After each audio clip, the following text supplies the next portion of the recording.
هذا الرجال اسمه امين، واحد من افراد العائله، اخونا وحبيبنا. يوم من الايام استوى معاه موقف ما بنساه طول حياتي يا اخواني.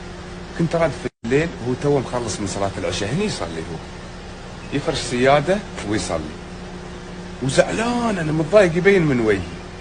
قال لي يا ارباب شوفي. قلت له ابوي ضغوطات الحياه ومتلعوز وحاصل لي وحاصل لي. قال لي شوف لا تشيل هم، انا من اليوم ان شاء الله كل يوم بدعالك، كل يوم برفع يديني بدعالك وشوف امورك ان شاء الله كيف بتمشي. قلت له الله يطول عمرك حبيبنا امين.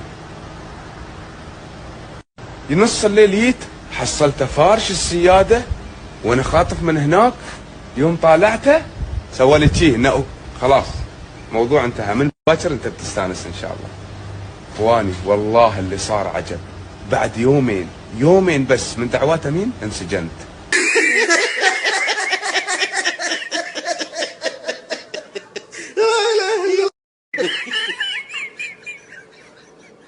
يا طش راسي طشاف